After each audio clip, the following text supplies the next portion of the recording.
नमस्कार, मैं अनिल नाथ। आज आप मेरे साथ सुन रहे हैं साहित्य की दुनिया की एक कहानी जिसका नाम है दरार, जिसकी शुरुआत होती है एक गांव से। एक गांव में चंदन सिंह नाम का एक आदमी रहता था। गांव में सभी चंदन सिंह को प्यार से चंदन चाचा कहकर बुलाते थे। खेती-बाड़ी करके अपने परिवार का पालन पोषण करने वाले चंदन चाचा के दो लड़के थे। बड़े का नाम रामू और छोटे वाले लड़के का नाम छोटू था। परिवार की कमजोर स्थिति के चलते दोनों ने ही बीच में ही पढ़ाई छोड़कर काम संभाल लिया। रामू शहर जाकर दुकान का काम करने लगा और छोटू गांव में ही अपने पिता की खेती-बाड़ी में मदद करता। जवानी के दहलीज पर पहुंचते ही चंदन चाचा ने अपने दोनों लड़कों का ब्याह रचा दिया। चंदन चाचा अपनी बहुओं को लक्ष्मी मानते थे।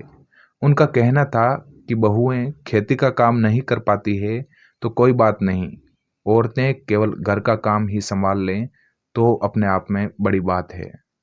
यही कारण है कि चंदन चाचा अपनी ढलती उम्र में भी छोटू के साथ खेती का काम खुद करते थे। सालों की मेहनत के बाद इकट्ठा पूंजी से चंदन चाचा इस बार शहर में रामू के लिए एक छोटी दुकान खरीद लेते हैं, ताकि शहर में रामू को दुकान का किराया नहीं देना पड़े।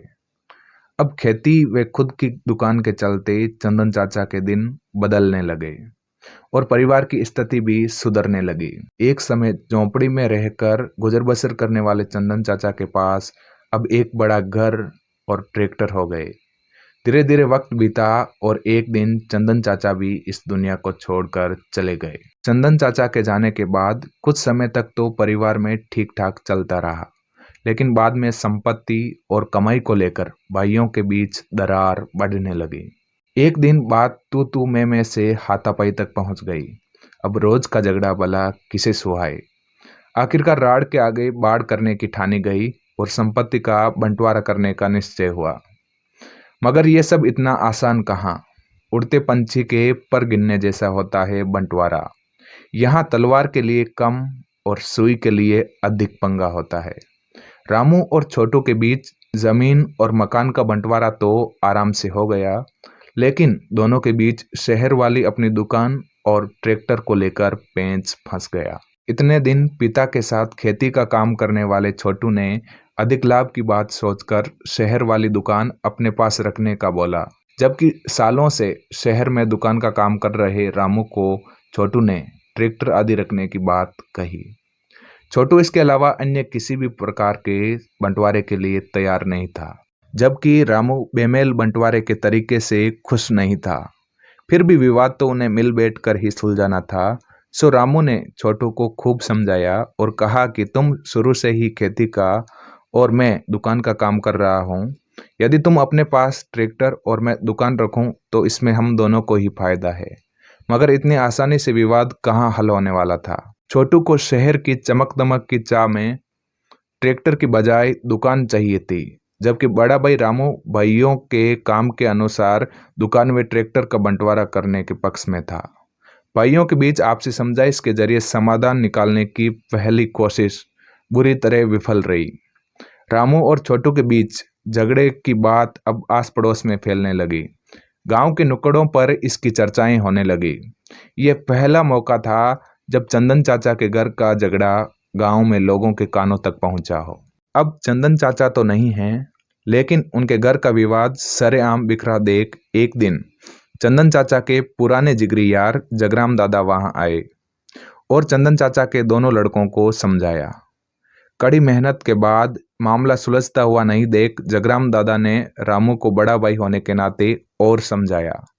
जगराम दादा ने छोटू को नादान बताते हुए रामू को बड़ा दिल और बड़प्पन दिखाने की बात कही, लेकिन ने तो छोटू टस से मस हुआ और ने ही रामू इस तरीके के बंटवारे के लिए राजी हुआ।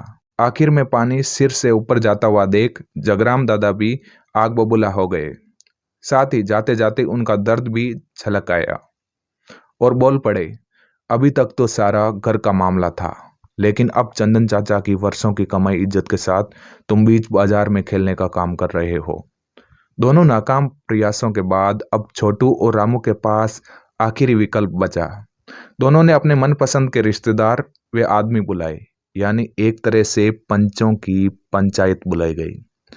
आज दोनों इस बात को लेकर निश्चिंत थे कि निर्णय चाहे जो भी रहे, लेकिन फैसला होना तय है। पंचों ने सारी बातें सुनकर अपने हिसाब से मामले को सुलझाने का प्रयास किया और दुकान के 2 हिस्से कर दिए। साथ ही ट्रैक्टर आदि सामान को भी दोनों में बराबर बांट दिया।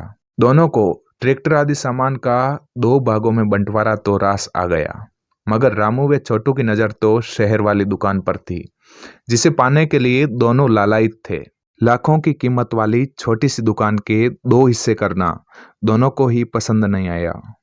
दुकान पर पेंच फंसता हुआ देख आखिर में पंचों ने अंतिम फैसला सुनाया, जिसे सबको मानना ही था। पंचों ने शहर वाली दुकान बेचने का निर्णय किया और रुपए आपस में बराबर बांटने को कहा। अपने हिस्से में दुकान मानकर दिन में भी कई सपने देखने वाले रामू व छोटू को दुकान अपने हाथों से जाती हुई देख मलाल हुआ। लेकिन दुकान मेरी नहीं तो तेरी भी नहीं के ख्याल से दोनों के कलेजे में थोड़ी ठंडक थी। अब झगड़ा तो सुलझ गया, लेकिन रिश्ते उलझ गए। तो ये थी आज की हमारी कहानी। कैसी लगी कमेंट करके ज़रूर बताएं।